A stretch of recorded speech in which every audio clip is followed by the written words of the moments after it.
ہمارے علماء ہو کبھی درپیش جو کوئی مسئلہ پوچھ لیں حاضر ہوں ہم ان کی بارگاہ۔ الحمد للہ رب العالمین والصلاة والسلام علی خاتم النبیین اما بعد فاعوذ باللہ من الشیطان الرجیم بسم اللہ الرحمن الرحیم والصلاة والسلام علیک یا رسول اللہ وعلی آلک واصحابک یا حبیب اللہ الصلاة والسلام علیک یا نبی اللہ وعلی آلک واصحابک یا نور اللہ۔ مدنی چینل کے ناظرین، پروگرام دارالفتاء اہل سنت میں آپ کو خوش آمدید کہتے ہیں۔ اللہ رب العالمین ہم سب کو دین اسلام کے شریعت مطہرہ کے احکامات سیکھ کر سمجھ کر ان پر عمل پیرا ہونے کی توفیق عطا فرمائے۔ ہمارے پیارے نبی صلی اللہ تعالیٰ علیہ وآلہ وسلم کا فرمان عظمت عالی شان ہے، زینوا مجالسکم بالصلاۃ علیہ فإن صلاتکم علیہ نور لکم یوم القیامہ۔ اپنی مجلسوں کو مجھ پر درود پڑھ کر آراستہ کرو کہ تمہارا مجھ پر درود پڑھنا قیامت کے دن تمہارے لیے نور ہوگا۔ صلو علی الحبیب صلی اللہ تعالیٰ علی محمد صلی اللہ علیہ وآلہ وسلم۔ صلاۃ و سلام علیک یا سیدی یا رسول اللہ وعلی آلک و اصحابک یا حبیب اللہ۔ آج کے ہمارے مہمان ہیں مفتی محمد کفیل رضا عطاری، ان کو بھی خوش آمدید کہتے ہیں۔ جزاک اللہ خیر۔ کیسے مزاج؟ الحمدللہ علی کل حال۔ ماشاء اللہ۔ شب برات کی آمد ہے اور مسلمانوں میں ایک رجحان ہوتا ہے کہ بطور خاص 14 شعبان المعظم سے ہی عصر کے بعد مختلف محافل کا انعقاد ہوتا ہے، اہتمام ہوتا ہے، اور بڑے ذوق شوق کے ساتھ مساجد کی طرف ایک ترغیب بھی ملتی ہے، اور بچوں کو بھی لے کر خود بھی آ کر مسجدیں آباد کرتے ہیں۔ شب بیداری اور شب برات کی جو یہ عبادت ہے، اس کو کس نظر سے آپ دیکھتے ہیں، اور ہمارے پیارے نبی صلی اللہ علیہ وسلم کی مبارک تعلیم کیا ہے اس حوالے سے؟ بسم اللہ الرحمن الرحیم۔ شب برات جو ہے وہ ایک بابرکت رات ہے۔ قرآن کریم میں اللہ پاک نے ارشاد فرمایا انا انزلناہ فی لیلۃ مبارکہ، کہ ہم نے قرآن کو لیلۃ مبارکہ میں نازل کیا۔ کئی مفسرین نے یہاں پہ لیلۃ مبارکہ سے مراد شب برات ہی لیا ہے۔ تو اس سے یہ پتہ چلا کہ یہ برکت والی رات ہے، اور اس روایت سے متعلق احادیث طیبہ میں ملتا ہے کہ اللہ پاک اس رات کے اندر بے شمار جو ہے وہ لوگوں کی مغفرت فرما دیتا ہے۔ اور اس کو مثال سے بیان کیا گیا کہ عرب کے اندر جو ایک قبیلہ تھا جن کی جو بکریاں ہوتی تھیں ان کے بال بہت زیادہ ہوتے تھے، تو اسے تشبیہ دی گئی کہ بنی کلب کی بکریوں کے بالوں سے بھی زیادہ جو ہے وہ، یا ان کی تعداد کے مطابق اللہ پاک گناہ گاروں کو اس رات میں بخش دیتا ہے۔ سبحان اللہ۔ تو لہٰذا اس اعتبار سے یہ ایک اہم ترین جو ہے وہ رات ہے کہ اس رات میں ہم مغفرت کا پروانہ رب تعالیٰ سے حاصل کر سکتے ہیں۔ مگر ساتھ ہی ساتھ یہ بھی بیان کر دیا گیا کہ یہ افراد وہ ہیں جن کی اس رات میں بھی بخشش نہیں ہوگی۔ اس کے اندر مشرک ہے، قطع تعلقی کرنے والا ہے، عداوت و دشمنی رکھنے والا ہے، ماں باپ کا نافرمان ہے، شرابی ہے۔ تو یہ وہ افراد ہیں کہ اگر وہ اپنے ان کاموں سے توبہ نہیں کرتے تو ان کی اس رات مبارک رات کے اندر بھی وہ مغفرت سے محروم رہ جاتے ہیں۔ تو اس لیے چاہیے یہ کہ اس مبارک رات کے اندر زیادہ سے زیادہ عبادت بھی کریں، اور ایک مسلمانوں میں رواج ہے کہ وہ لوگوں سے معافی مانگ لیتے ہیں اس رات سے پہلے کہ بھئی اگر ہم نے کسی کا کوئی حق تلف کیا ہو، کسی کا دل دکھایا ہو، یوں تو جب بھی کسی کا حق ہم سے تلف ہو گیا ہو یا دل دکھ گیا ہو تو ہمیں فوراً ہی معافی تلافی کر لینی چاہیے، اسے راضی کر لینا چاہیے، لیکن ایک عام اعتبار سے کہ اس کے ریویژن کے طور پر کہ اگر کوئی ایسی چیز ہے کہ جو یاد نہ آئی ہو تو چلیں یار ایک مرتبہ اس رات سے پہلے دوبارہ ہم کسی کا حق تلف کرنے والے نہ بن جائیں، کیونکہ حقوق اللہ پاک معاف کر دیتا ہے، حقوق العباد بہرحال بندوں کے ذمے پہ ہی ہوتے ہیں، اور بندوں کے معاف کرنے سے ہی معاف ہوتے ہیں۔ تو یہ بھی ایک اچھا طریقہ ہے کہ آپس کے اندر جو ہے وہ ایک دوسرے سے معافی کر لیں۔ ہاں، جس کے بارے میں آپ کو پتہ ہے کہ آپ نے اس کا حق جو ہے وہ تلف کیا ہے، دل دکھایا ہے، تو بہرحال اس کو فقط میسج کرنے سے نہیں بلکہ اس سے باقاعدہ آپ کو معافی لینے سے ہی معافی ملے گی، اور وہ معاف کرے گا تو ہی جو ہے وہ آپ اس حق العبد کے گناہ سے باہر نکلیں گے، اور اللہ پاک سے بھی توبہ جو ہے وہ معافی کرنی ہوگی۔ تو اس لیے اس مبارک رات کے اندر خاص طور پر جو ہے وہ ہمیں کوشش کرنی چاہیے، عبادت کرنی چاہیے، اور اس مبارک رات کے جو کام ہیں نبی کریم صلی اللہ علیہ وسلم کا مبارک عمل یہ تھا کہ آپ علیہ الصلوۃ والسلام اس رات جو ہے وہ بقیع شریف تشریف لے جایا کرتے تھے، تو اسی نسبت سے مسلمان جو ہے وہ قبرستان جو ہے وہ جاتے ہیں۔ تو اس رات قبرستان جانا، مرحومین کے لیے جو ہے وہ ایصال ثواب کرنا، ان کے لیے صدقہ و خیرات کرنا، استغفار کرنا، قرآن کریم کی تلاوت کرنا، یہ تمام جو ہے وہ امور مرحومین کے لیے بھی ہیں، اور اس رات کو شب بیداری میں، اس رات کی گویا کہ جاگ کر اللہ پاک کی عبادت میں گزارنے کی یہ مختلف طریقے بھی جو ہے وہ ہیں۔ تو لہٰذا ان چیزوں کی طرف جو ہے وہ جانا چاہیے تاکہ اس رات کے اندر ہم مغفرت کا پروانہ جو ہے وہ رب العالمین سے حاصل کر سکیں۔ ماشاء اللہ ماشاء اللہ۔ معافی کی آپ نے بات کی، تو معافی مانگنا تو ویسے ہی ایک اچھا عمل ہے، آدمی ویسے ہی وقتاً فوقتاً یہ معافی لوگوں سے مانگتا ہی رہے، ظاہر ہے کہ کچھ نہ کچھ ایسی اختلفیاں ہو جاتی ہیں، اور یہ ہمارے اسلاف کا، بزرگوں کا یہ طریقہ انداز رہا ہے، بلکہ وہ جن کے بارے میں کہ کبھی ان سے شاید اس طرح کا کوئی معاملہ پیش ہی نہ آیا ہو کہ لوگوں کا کوئی حق تلف ہو، لیکن پھر بھی وہ معافی مانگتے ہیں جی کہ میری ذات کی وجہ سے کوئی تکلیف ہے تو معافی وہ مانگ لیتے ہیں۔ یہاں ناظرین کرام ایک بات عرض کروں گا کہ جن سے تعلق رہتا ہے کفیل صاحب، ان سے معافی مانگنے کی زیادہ ضرورت پڑتی ہے یا عام سوشل میڈیا کی؟ یعنی سوشل میڈیا پہ تو لوگ معافی مانگ رہے ہوں، گروپس میں معافی مانگ رہے ہوں، اور جن کے بارے میں پتہ ہے کہ یقینی طور پر ساتھ رہتے ہوئے ٹکراؤ ہو گیا، یا گھر میں رہتے ہوئے میاں بیوی ہیں، اس بھائی طرح بہن والدین ہیں، بھائی بچے بہن ہیں، ہیں، بچے،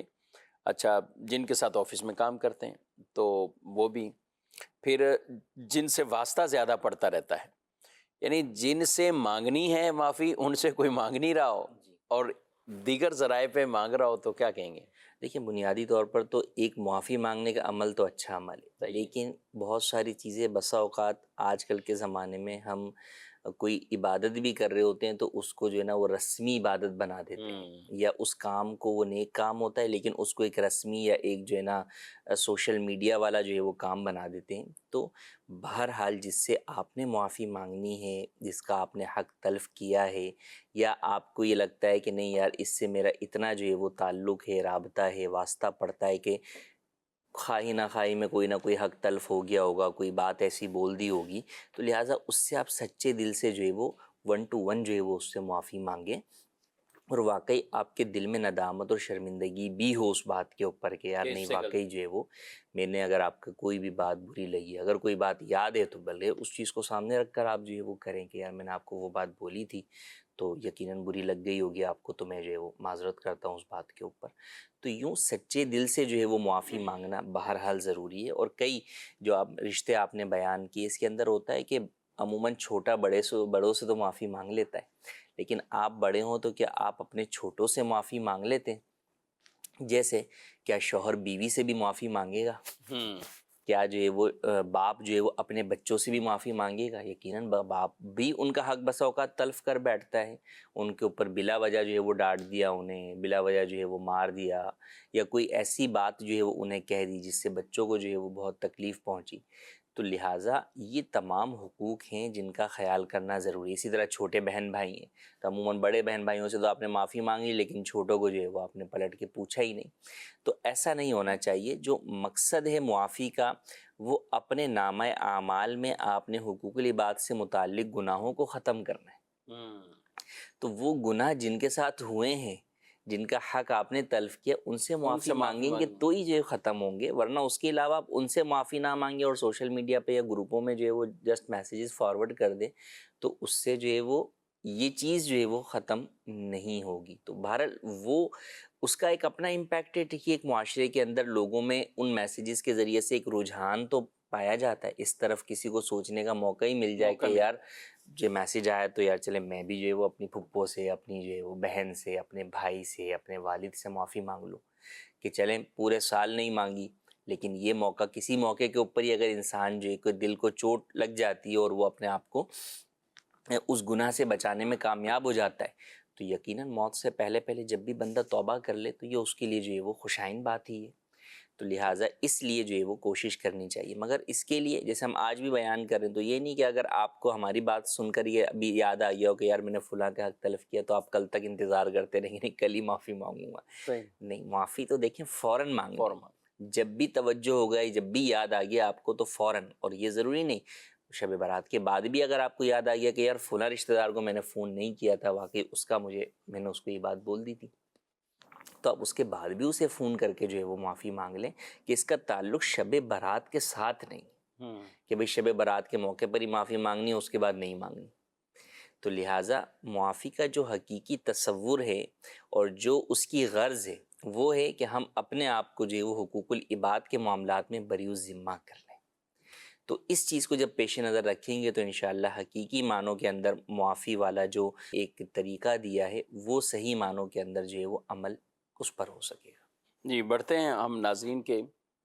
سوالات کی طرف۔ کچھ ویڈیو سوالات بھی ہمارے پاس ہیں، دیکھتے ہیں ہمارے ناظرین وہ کیا پوچھ رہے ہیں۔ میرا نام محمد شہزاد اتاری ہے۔ اگر کسی شخص نے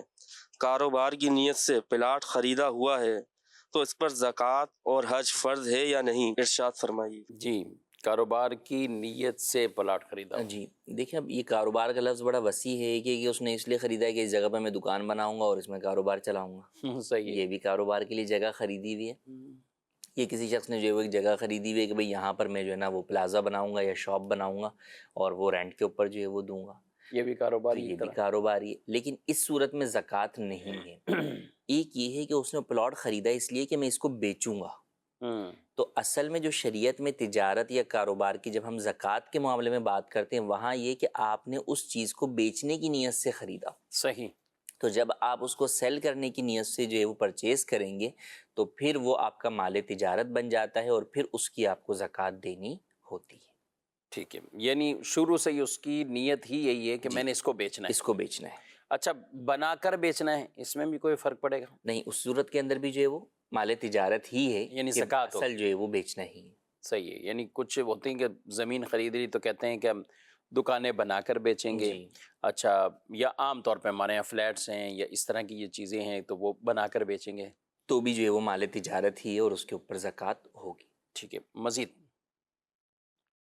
سارے بھائی، میں ضلع اٹک حسن عبدال سے بات کر رہا ہوں۔ میں آج جو ترجمہ سن رہا تھا کہ اگر آپ کو ایزا نہ ہو تو سفر کے دوران قضا نماز پڑھیں، تو ہم تو الحمدللہ مسلمان ملک میں رہ رہے ہیں، تو وہاں پہ بھی ہم سفر کے دوران قضا ہی نماز پڑھیں کہ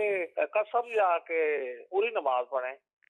اچھا، دو چیزیں آپ نے ملا دی ہیں، قضا نماز یا قصر نماز ہے۔ اصل تو ہے قصر نماز کے بارے میں جو قرآن مجید فرقان حمید میں کیا فرماتے ہیں؟ قصر کا جو حکم بیان کیا گیا کہ سفر شرعی 92 کلومیٹر یا اس سے زائد مسافت پر اگر آپ اپنے شہر سے باہر جو ہے وہ جا رہے ہیں تو اب آپ شرعی مسافر ہو جاتے ہیں اور آپ کے لیے قصر کا حکم ہوتا ہے۔ اچھا، قصر آپشنل نہیں ہے کہ آپ پڑھیں یا نہ پڑھیں، نہیں، بلکہ آپ کو قصر کرنی ہی ہوگی۔ فرضوں کے اندر ظہر، عصر اور عشاء کے 4 فرض آپ کو 2 ہی پڑھنے ہوں گے۔ ہاں، اس کے علاوہ جو دیگر سنن و نوافل اس نماز کے ساتھ ہیں وہ آپ پوری پڑھ سکتے ہیں، اس کے اندر کوئی ممانعت نہیں ہے۔ تو یہ اللہ پاک کی جانب سے جو ہے وہ تخفیف دی گئی ہے جس کو جو ہے وہ آپ کو قبول ہی کرنا ہے، تو آپشن نہیں ہے کہ آپ نہ پڑھیں جناب۔ اب جو قرآن کریم میں جو بیان کیا گیا عمومی طور پر چونکہ سفر کے اندر جو ہے وہ تکلیف ہوتی ہے یا اذیت ہوتی ہے یا پریشانی ہوتی ہے تو وہ ایک وجہ بیان کی گئی، لیکن وہ اس علت کے ساتھ جو ہے وہ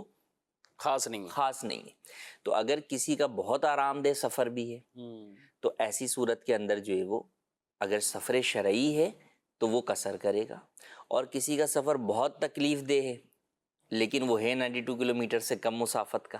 تو نہیں تو کرتے۔ ایسی صورت کے اندر جو ہے وہ نہیں کرے گا۔ حالانکہ سفر تو وہ بھی ہے لیکن شریعت نے اس کی مقدار اور لمٹ بیان کر دی کہ بھئی اتنا سفر ہوگا اور یہ شرائط پائی جائیں گی تو پھر بہرحال آپ شرعی مسافر ہوں گے، اور جب شرعی مسافر ہوں گے تو آپ کو قصر کرنی ہی ہوگی۔ اچھا، یہی سوال بارگاہ رسالت صلی اللہ علیہ وسلم میں پیش کیا گیا، حضرت عمر رضی اللہ تعالیٰ عنہ اور دیگر نے، کہ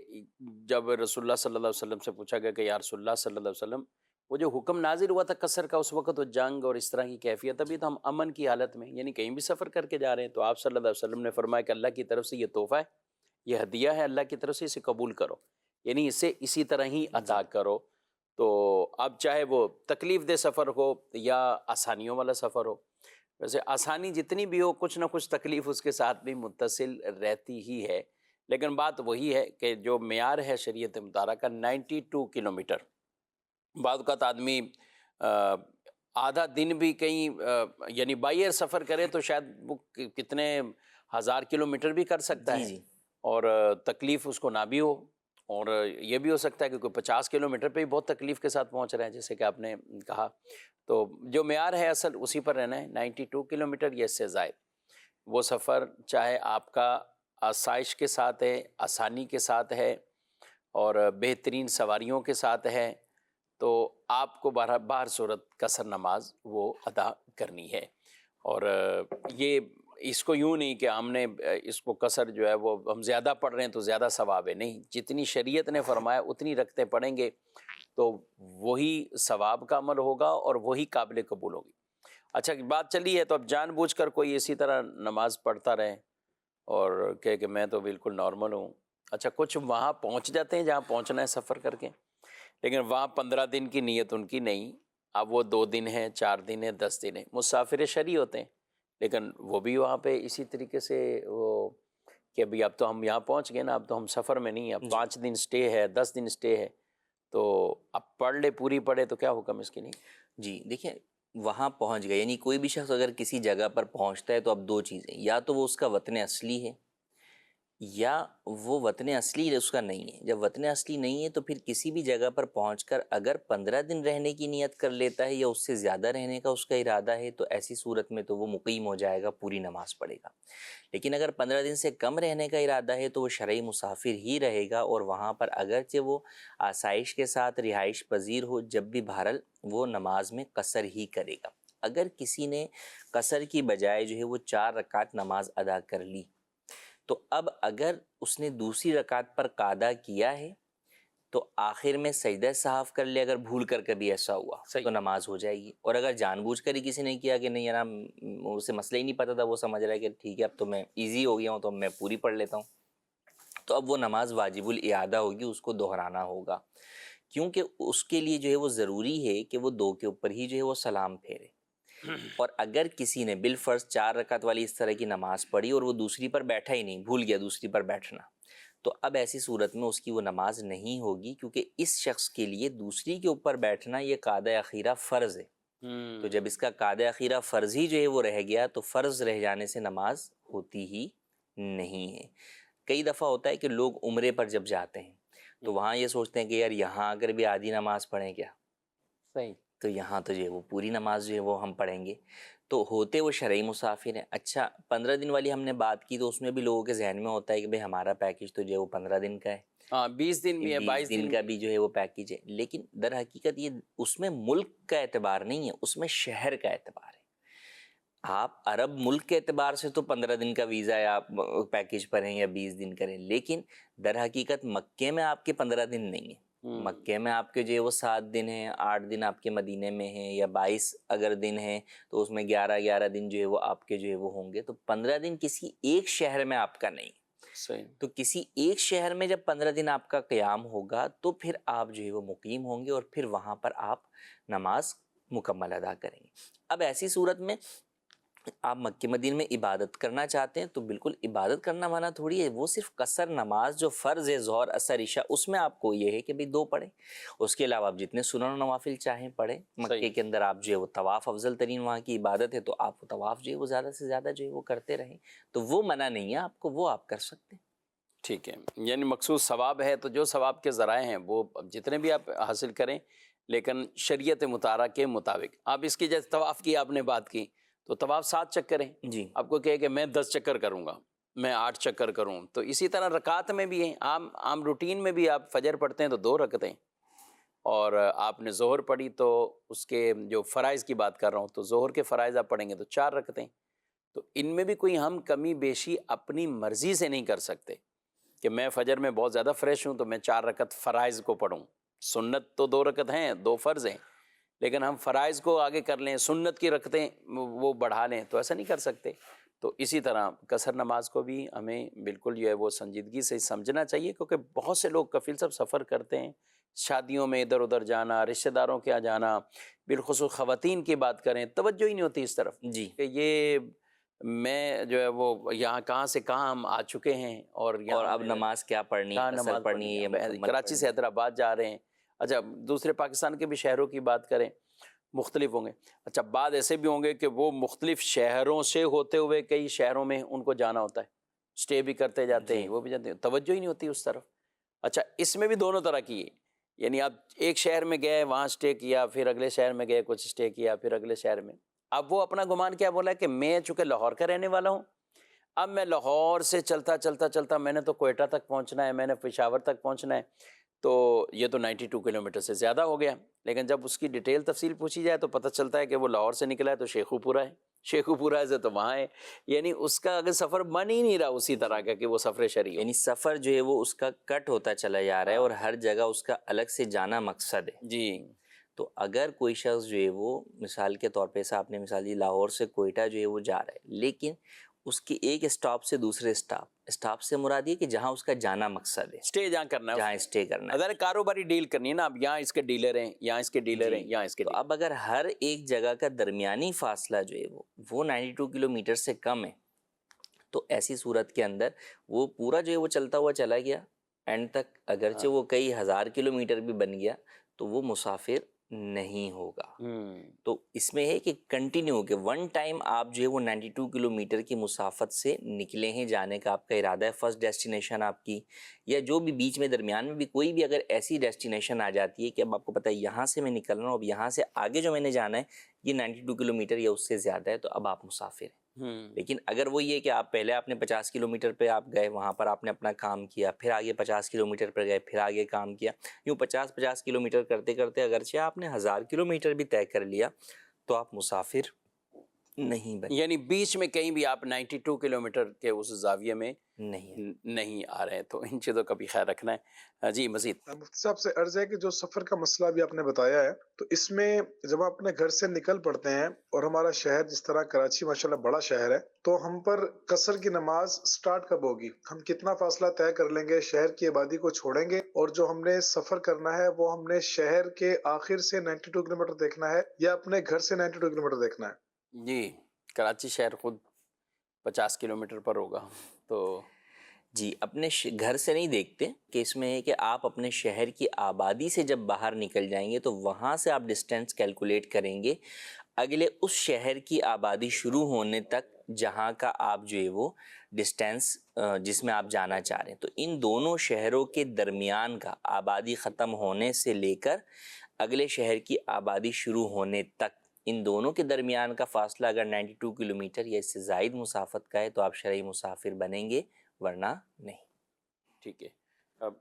مراد باہر نکلنے سے ہی ہے۔ اب اس میں بھی لوگوں کو بہت کنفیوژن رہتی ہے، باہر بھی کراچی سے ہم باہر ہوئے بھی کہ نہیں ہوئے ابھی تک، کیونکہ سائڈوں سے آبادی کافی چل رہی ہوتی ہے اور تقریباً کئی کلومیٹر تک وہ،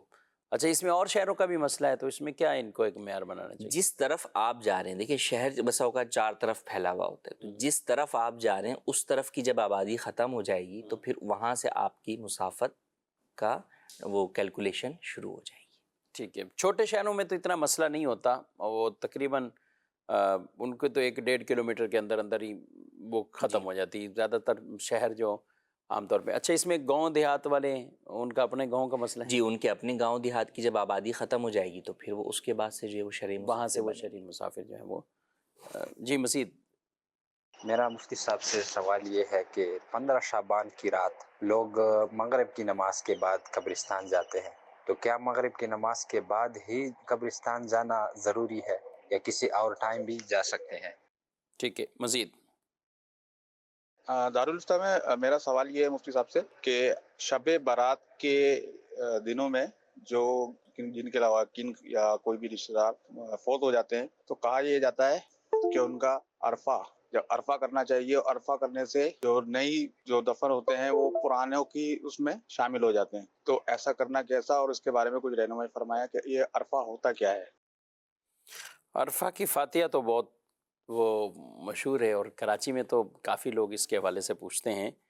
تو اچھا لوجک انہوں نے ہی بیان کر دی کہ جو ہمارے اس سال جن کا انتقال ہوا تو وہ اگلے مرحومین کے ساتھ مل جائیں گے، کیا فرمان؟ دیکھیے فاتحہ اور ایصال ثواب آپ کبھی بھی کریں، کسی بھی نام سے کریں، اس کی کوئی ممانعت نہیں ہے، بلکہ اس کا فائدہ ہی فائدہ ہے کہ مرحومین جو ہے وہ ایصال ثواب کے منتظر ہوتے ہیں، اور خاص کر یہ جو ایام ہوتے ہیں جیسے شب برات ہے، شب قدر ہے، عیدین کے مواقع، ان مواقع پر روایات میں آتا ہے کہ روحیں جو ہے وہ اپنے گھروں پر آ کر ایصال ثواب کا تقاضا کرتی ہیں کہ کوئی ہمارے لیے ایصال ثواب کرے، ہم صدقہ کریں.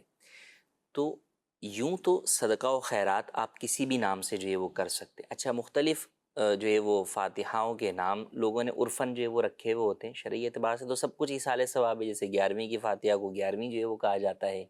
12ویں کی 12ویں جو ہے وہ کہا جاتا ہے، چھٹی شریف کی چھٹی شریف. شب برات کی بھی فاتحہ کو نارمل شب برات کی فاتحہ کہا جاتا ہے. لیکن اس میں یہ جو کانسیپٹ انہوں نے بیان کیا عرفہ کی فاتحہ، اور اس کا جو یہ کانسیپٹ ہے، اس کی کوئی حقیقت نہیں ہے. صحیح. پرانے مردوں کو نئے مردوں سے ملانے کے لیے کوئی فاتحہ دلانا کوئی ضروری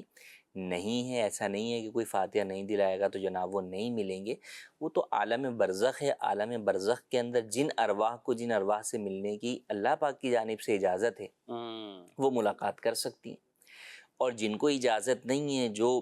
خدا نخواستہ اپنے عذاب کے اندر جو ہے وہ اپنی قبر کے اندر ہی جو ہے وہ مقید ہیں، تو وہ کہیں بھی نہیں جا سکتی.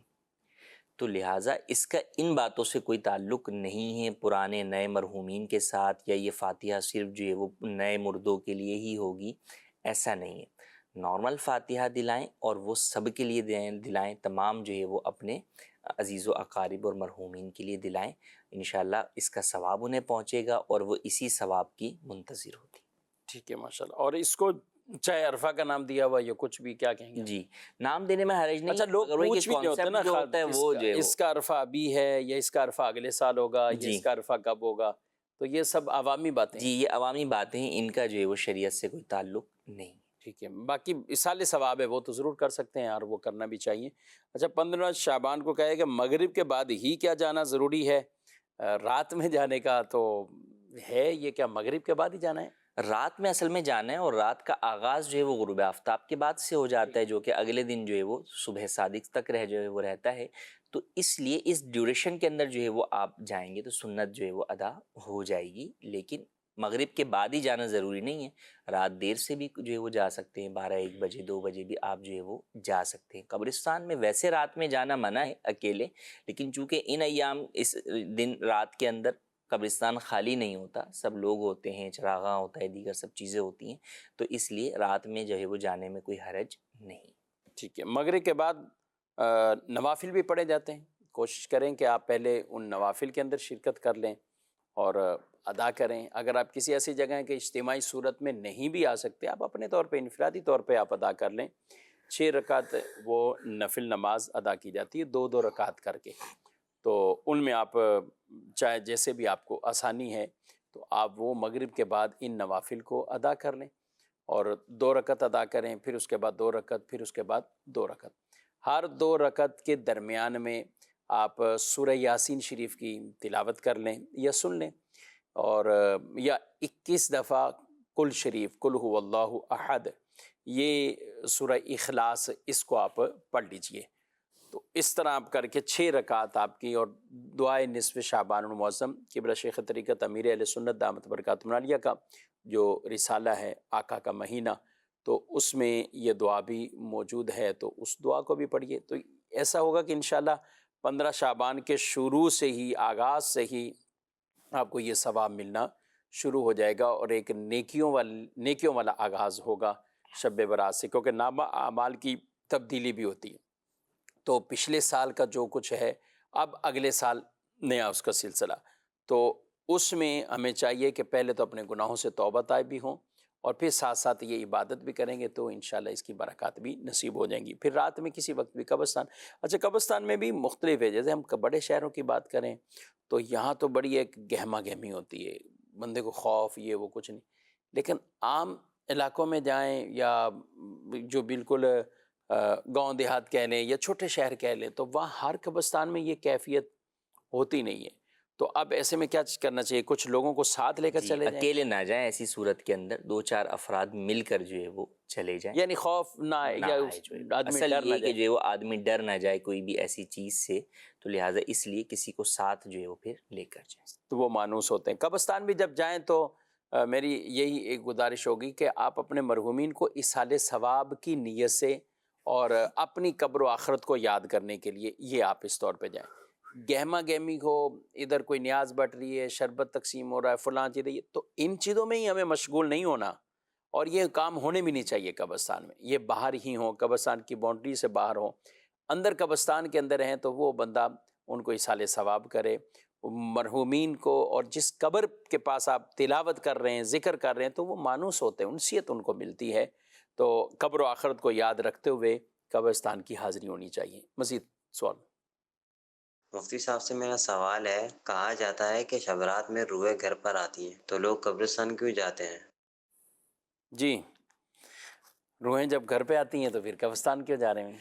دیکھیں، قبرستان جانا سنت ہے۔ قبرستان جانے سے 2 فوائد حاصل ہوتے ہیں۔ ایک تو روحوں کا آ کر تقاضا کرنا ایصال ثواب کا، یہ بھی روایات سے ثابت ہے، لیکن خود آپ جائیں گے تو اس سے ان کو اور زیادہ انسیت ہوگی کہ دیکھیں ہمارے بعد والوں نے ہمیں یاد رکھا، ہمارے لیے جو ہے وہ ہماری قبر پر آئے۔ اور پھر قبرستان جانے سے انسان کو خود جو ہے وہ اپنی موت یاد آتی ہے، اور انسان جو ہے وہ عبرت حاصل کرتا ہے، اور اپنے اعمال اور افعال کو جو ہے وہ راہ راست پر لانے کی، درست طریقے پر آنے کی جو ہے وہ کوشش کرتا ہے، گناہوں سے جو ہے وہ توبہ کرتا ہے۔ اور پھر سب سے بڑی بات یہ کہ سنت ہے نبی کریم صلی اللہ علیہ وسلم کا مبارک عمل ہے، تو اس عمل کو جو ہے وہ فالو کرنے کے لیے بھی قبرستان شب برات کی رات جایا جاتا ہے۔ ٹھیک ہے، کچھ ایسے میں سے ان کو بھی شامل کرتے ہیں۔ دونوں ابرو کے درمیان اگر بال ہوں تو کیا اتار سکتے ہیں؟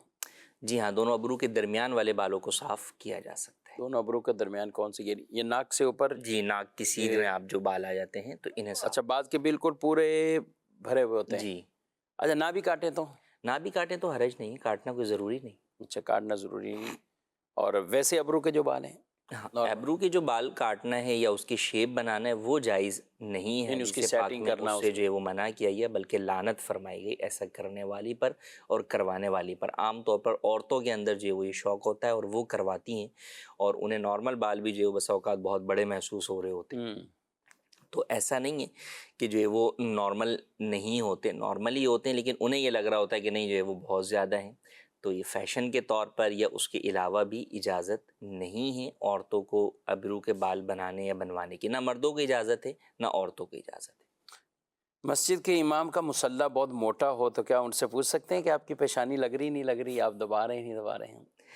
دیکھیں، یہ تو امام جو ہے وہ انڈرسٹوڈ سی بات ہے کہ خود اس بات کا جو ہے وہ خیال رکھتا ہی ہے کہ میری جو ہے وہ پیشانی لگ رہی ہے یا نہیں لگ رہی۔ تو باہر سے آپ دور سے دیکھ کر ہر امام سے انویسٹیگیشن کرنے جائیں گے تو یقیناً یہ چیز جو ہے وہ مناسب بھی نہیں ہوگی۔ امام جب کہ جو ہے وہ صاحب منصب ہے اور شرعی طور پہ علم رکھتا ہے تو بالکل وہ ان باتوں کا جو ہے وہ خیال رکھتا ہے۔ ہاں، اگر آپ کو لگ رہا ہے کہ بھئی کوئی نئی چیز اس طرح کی آئی ہے امام کے علم میں نہیں ہے، امام کی غیر موجودگی میں کسی نے ایسا مصلی لا کر بچھا دیا، تو آپ توجہ دلا سکتے ہیں۔ بس اوقات ہوتا ہے کہ آدمی آیا اور پہلے سے جناب جو، اور یہ خاص طور پہ ہوتا ہے اس میں رمضان کے مواقع کے اوپر یہ مصلی جو ہے وہ چینج ہوتے ہیں،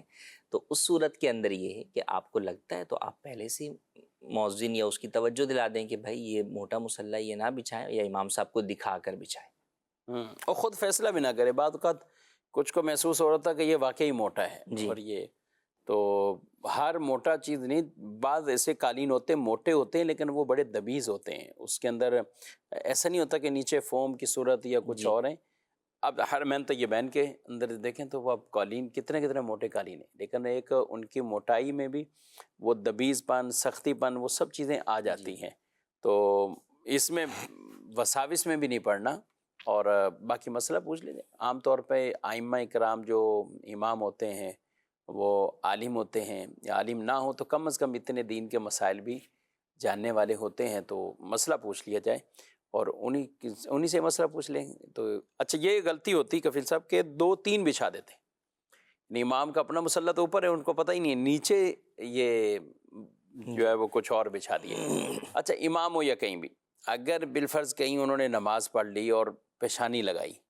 اب پیشانی صحیح طرح اس کنڈیشن میں نہیں ہے، تو کیا وہ سر اٹھا کر تھوڑا آگے یا کہیں اور ایسا ہو سکتے ہیں، یا اس کو ہٹا لیں، کیا کریں؟ بالکل عمل قلیل کے ذریعے سے اسے جو ہے وہ ہٹا سکتے ہیں، اور ہٹا کر جو ہے وہ زمین کے اوپر بھی جو ہے وہ سجدہ کر سکتے ہیں، اور اگر اسی میں ان کو ہے کہ نہیں میں مزید تھوڑا سا سر دباؤں گا تو اس سے جو ہے وہ سختی محسوس ہو جائے گی، تو وہ پھر اس طریقے سے کر سکتے ہیں۔ ٹھیک ہے، کچھ اور بھی سوالات شب برات کے خاص نوافل؟ جی، میں نے ابھی عرض کیے ہیں، اور یہ بدری چینل کے انشاءاللہ اسکرین پر بھی، جیسے یہاں پہ قبلہ شیخ طریقت امیر علیہ سنت دامت برکاتہ عالیہ نوافل ادا کرتے ہیں، تو ساتھ ساتھ اسٹوڈیو سے بھی یہ ٹرانسمیشن وہ ہوتی رہیں گی۔ تو یہ آقا کا مہینہ رسالہ وہ حاصل کر لیجئے، اور اپنے گھروں میں اسلامی بہنیں خواتین بالخصوص وہ اپنے گھروں میں ہی رہ کر یہ نوافل کی نماز کو ادا کریں گی، تو اس میں پورا یہ مکمل طریقہ کار بھی موجود ہے۔ مزید کال۔ ایسا ہو سکتا ہے کہ کوئی انسان وصیت کرے کہ مجھے فلانی جگہ رشتہ نہیں کرنا اپنی بیٹیوں کا، مگر ایک اور وصیت بھی اس نے کی تھی کہ فلانی جگہ والے میرا منہ، ان کو منہ نہیں دکھانا۔ وہ اس طرح کی بڑی وصیت ہوتی ہیں کہ فلانا میرا اس کو چہرہ نہیں دکھانا، فلانا آئے نہیں، میرے پاس نہ آئے، کیا کہیں گے؟ ان وصیتوں کی کوئی حیثیت نہیں ہے، یہ کوئی شرعی وصیت بھی نہیں ہے، اور اس کے اوپر عمل کرنا بھی جو ہے وہ ضروری ورثاء کے لیے نہیں ہے۔ تو لہٰذا ایسی صورت کے اندر اگر کوئی ان کا ایسا رشتہ دار، ایک یہ عورت نے وصیت کی کہ بھئی مرد مجھے نہ دیکھیں، تو بالکل یہ درست ہے، اس وصیت کے اوپر عمل کیا جائے گا کہ مردوں کو اس کا چہرہ غیر محرم مردوں کو نہ دکھایا جائے، اور وہ وصیت نہ کرے تو بھی جو ہے وہ اس چیز کے اندر جو ہے وہ احتیاطی کرنی چاہیے۔ اور ویسے جو کئی دفعہ ہوتا ہے کہ اپنے کسی قریبی رشتہ دار کو، اور وہ محرم بھی ہوتا ہے، اس کے لیے جو ہے وہ کہا ہوا ہوتا ہے، کسی بچے کو لوگ جائیداد سے عاق کر دیتے ہیں یا نافرمان ہوتا ہے، اس کے لیے اس طرح کی وصیت کر دیتے ہیں، تو یہ وصیت جو ہے وہ کرنا بھی نہیں چاہیے، اور اگر کسی نے کر بھی دیے تو ورثاء کے لیے جائز نہیں ہے کہ وہ اس کے اوپر عمل کر کے اس شخص کو جو ہے وہ اس کی چہرہ دیکھنے سے روکیں۔ ٹھیک ہے۔ اچھا، فلاں جگہ جو رشتے کی ہیں کہ رشتہ نہیں کرنا فلاں جگہ، اچھا اس میں تدفین کے بھی بعض اوقات کہیں وصیت ہوتی ہے کہ یہاں دفن کرنا یا نہیں، اب نہیں ہو پا رہا ہوتا اس وقت، تو کیا کہیں گے؟ جی، تدفین والے کے اندر تو واقعی ایسا ہے کہ فی زمانہ کئی جگہوں پر ایسا ہوتا ہے کہ لوگ جو ہے وہ بھائی فلاں قبرستان میں کر دیں، یا مجھے جو ہے نا میرے والد کے برابر میں کریں، والد کے برابر میں جگہ نہیں ہے تو وہاں کسی اور کی پھر قبر لوگ ہے، پوچھ رہے ہوتے ہیں کہ والد کی قبر میں ہی کر دیں، والد کی قبر میں ہی کر دیں، یا پھر وہ گورکن سے بات کر کے وہ برابر والی قبر کو جو ہے وہ کھدوا کر وہاں پر جو ہے وہ کرنے پر ہوتے ہیں۔ تو دیکھیں، سب سے پہلے وصیت کو دیکھا جائے گا کہ کیا وہ وصیت پر عمل کرنا جائز بھی ہے یا نہیں۔ ٹھیک، اگر وہ وصیت پر عمل کرنا جائز ہی نہیں ہے تو اس کو تو فالو ہی نہیں کیا جائے گا، اور ایسی وصیت کرنی بھی نہیں چاہیے۔ اچھا، اب لوگوں کے ذہن میں ہوتا ہے کہ بھئی اب تو اس نے تو کر دی نا، اب ہم عمل نہیں کریں گے تو کل کو وہ ہمارا گریبان پکڑے گا کل قیامت کے لیے۔ جناب وہ نہیں پکڑے گا، بلکہ اگر آپ کر لیں گے تو شاید وہ پکڑ لے گا، یار تمہیں تو مسئلہ پتہ چل گیا تھا پھر بھی تم نے مجھے جو وہ گناہگار کر دیا۔ کیونکہ وہ تو دیکھیں جب یہاں کی آنکھیں بند ہوئیں تو آخرت کے برزخ کے معاملات جب کھلے تو اس کو بھی اندازہ ہو گیا کہ میں جو وصیت کر کے آیا تھا وہ تو غلط تھی، غلط کر کے وہ تو اب گویا کہ ایک طریقے سے دل میں یہی تمنا کر رہا ہوگا کہ یار یہ میری اس وصیت پہ عمل نہ ہی کریں، کم سے کم ایک گناہ سے بچا لیں مجھے یہ لوگ۔ جی بالکل ٹھیک ہے، لیکن پیچھے والے کو اس بات کا اندازہ ہی نہیں ہو رہا تھا، وہ یہی سوچ رہے تھے کہ نہیں جناب والد کی جو ہے وہ اس کے اوپر ہم نے اگر وصیت پہ عمل نہیں کیا تو پھر جو ہے نا والد ناراض ہو جائیں گے، یا یہ ہوتا ہے کہ بھئی لوگ کیا کہیں گے، والد نے وصیت کی تھی، ہم ان کی وصیت پہ عمل نہیں کر سکے، ساری زندگی ہم یہ طعنے سنتے رہیں گے اولاد سے اور دیگر ورثاء سے کہ بھئی تمہارے ہاتھ میں تھا اور تم نے جو ہے نا والد کی وصیت پوری کر کے اس قبرستان میں دفن نہیں کروایا، تم نے پیسے بچا لیے، یا اور اس طرح کی چیزیں ہوتی ہیں۔ تو ان ساری باتوں میں یہ چیز پیش نظر رکھیں، ایک ہے پبلک کے سامنے جواب دہی اور ایک ہے اللہ پاک کے سامنے جواب دہی۔ یقیناً اللہ پاک کے سامنے جواب دہی جو ہے وہ زیادہ مشکل ہے۔ تو عام پبلک تو دیکھیں باتیں کر کر کے ایک دن خاموش ہو جائے گی، وہ آپ کا کیا بگاڑ لے گی، کچھ نہیں بگاڑے گی، لیکن اللہ پاک کے سامنے جواب دہی کرتے وقت آپ کے لیے اس کا جواب دینا مشکل ہو جائے گا، اور وہاں پر جو ہے وہ آپ عذاب کی صورت آپ کو جو ہے وہ جھیلنی پڑ سکتی ہے۔ تو لہٰذا اس طرح کی کوئی بھی ناجائز وصیت کوئی بھی شخص کر کے جاتا ہے، آپ ہرگز اس کے اوپر عمل نہ کریں، کیونکہ اب عمل کرنے کی صورت میں آپ گناہ گار ہو رہے ہیں۔ وہ تو گناہ گار ہوا جو اس نے غلط وصیت کی، لیکن اب آپ عمل کر رہے ہیں تو اب آپ گناہ گار ہو رہے ہیں۔ تو یہ اس چیز کو لازمی جو ہے وہ پیش نظر رکھنا ضروری ہے، اس طرح کی وصیتوں پہ ہرگز عمل نہ کریں۔ ہاں، ایسی وصیت جو واجب نہیں ہے اس پر عمل کرنا، لیکن کرنے میں اس مرحوم کی جو ہے وہ ہے کہ بھئی اس کو اچھا لگے گا کہ یار انہوں نے میری بات رکھ لی ہے۔ ٹھیک، تو اب انہوں نے یہ کہا کہ بھئی مثال کے طور پر فلاں جگہ رشتہ نہیں کرنا، اور وہ کوئی قطع تعلقی والا معاملہ نہیں ہے، صحیح، تو ٹھیک ہے، ایسی جگہ کے وہاں پر رشتہ کرنا کوئی آپ پر فرض و واجب بھی نہیں ہے، صحیح، ضروری بھی نہیں ہے، اور جو ہے وہ والد دونوں کی بات برابر ہیں، دونوں چیزیں برابر ہیں، تو ٹھیک ہے وہاں والد کی بات کو جو ہے وہ رعایت دیں۔ والد نے کہا کہ یار فلاں سے دوستی نہیں رکھنا، تو ٹھیک ہے آپ کے نارمل دوست ہیں تو بھئی اس سے دوستی رکھنا آپ پہ کون سا فرض و واجب ہے کہ اس دوست کو دوست بنائے رکھیں۔ تو والد نے اگر کسی سے دوستی رکھنے سے منع کیا تو آپ, یا والد نے کبھی فلاں سے کاروبار نہیں کرنا, تو ٹھیک ہے آپ کاروبار نہ کریں. والد کی اس بات کو جو ہے آپ کے اوپر, اگر کر بھی لیتے تو آپ گناہگار نہیں ہیں, جبکہ اور کوئی شرعی مسئلہ نہیں ہے.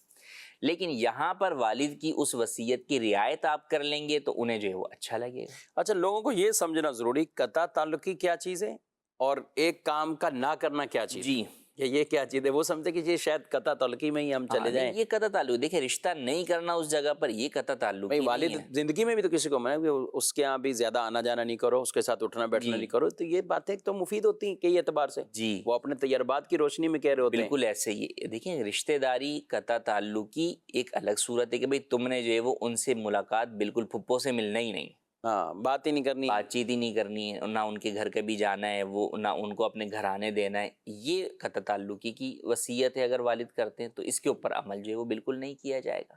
لیکن والد نے اگر یہ کہہ دیا کہ بھئی ٹھیک ہے جو بھی معاملات ہیں وہ تم رکھو لیکن وہاں اس گھرانے میں رشتہ نہیں کرنا, تو اب یہ آپ کے لیے آپشن ہے. اب اگر آپ وہاں پر رشتہ نہیں کرتے والد کی بات کو مانتے ہوئے تو اچھی بات ہے, اور اگر وہاں پر کر لیتے ہیں تو بھی آپ گناہگار نہیں ہوں گے. سوال ایک ہے کہ ایک بہن پوچھ رہی ہے فرانس سے کہ میں وہاں جاب کرتی ہوں اور نمازوں کی ٹائمنگ بہت ڈسٹرب ہے میرے, تو میں عشاء کے وقت میں ہی پورے فرض ادا کر لوں, کیا مجھے گائیڈ کرتے ہیں آپ؟ دیکھیں نمازوں کو ان کے اوقات میں پڑھنا ضروری ہے. اللہ پاک نے قرآن مجید میں ارشاد فرمایا ان الصلاۃ کانت علی المؤمنین کتابا موقوتا, کہ نماز جو ہے مومنین پر ایک وقت باندھا ہوا فرض ہے. تو ہر نماز کو اس کے وقت میں پڑھنا ضروری ہے. نہ ہی آپ ساری نمازیں فجر میں پڑھ سکتی ہیں, نہ ہی ساری عشاء میں پڑھ سکتی ہیں. فجر میں پڑھیں گی تو بقیہ نمازیں ہوں گی نہیں کہ وقت سے پہلے پڑھ رہی ہیں, اور عشاء میں ساری پڑھیں گی تو اس کا مطلب دن کی ساری نمازیں قضا کر رہے ہیں, تو یہ بھی حرام ہے. رزق دینے والی ذات اللہ پاک کی ہے. روزی یا روزگار ایسا ہی بندے کو اختیار کرنا چاہیے جہاں پر جو حقیقی رازق عز و جل ہے اس کی عبادت کے اندر کسی قسم کی کوتاہی نہ ہو, کیونکہ رزق دینے والی ذات تو وہی ہے. اس کی نافرمانی کر کے ہم یہ سوچیں گے کہ جو وہ رزق جو وہ ملتا رہے گا, تو یہ نادانی کی بات ہے. تو یقیناً کوئی بھی ایسی جاب, ایسا کاروبار جو آپ کو اللہ کی فرض عبادت سے روک رہا ہے, وہ جاب یا کاروبار کرنا ہی جائز نہیں ہے.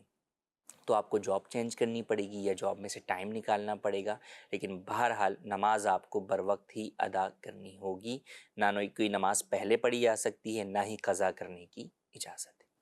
ناظرین کرام, اپنے پروگرام ملاحظہ کیا, اللہ پاک ہم سب کو عمل کی توفیق عطا فرمائے, اور شب برات سے پہلے ہی رب تعالیٰ ہم جتنے بھی جو ایسے مسائل ہیں کہ جن کی وجہ سے شب برات میں بھی مغفرت نہیں ہوتی, تو اس سے ہمیں چھٹکارا پانے کی توفیق دے, سچی توبہ کی توفیق دے. ماں باپ کا دل خوش کیجئے, قطع تعلقی نہ کیجئے, دل میں حسد بغض کینے ان سے دلوں کو صاف کر لینا چاہیے. اللہ پاک ہمارے ظاہر باطن کی خوب اصلاح فرمائے, آمین بجاہ النبی الامین صلی اللہ علیہ وسلم. ہادی و رہنما ہمارے علماء, ہو کبھی درپیش جو کوئی مسئلہ, پوچھ لیں حاضر ہوں ہم ان کی بارگاہ.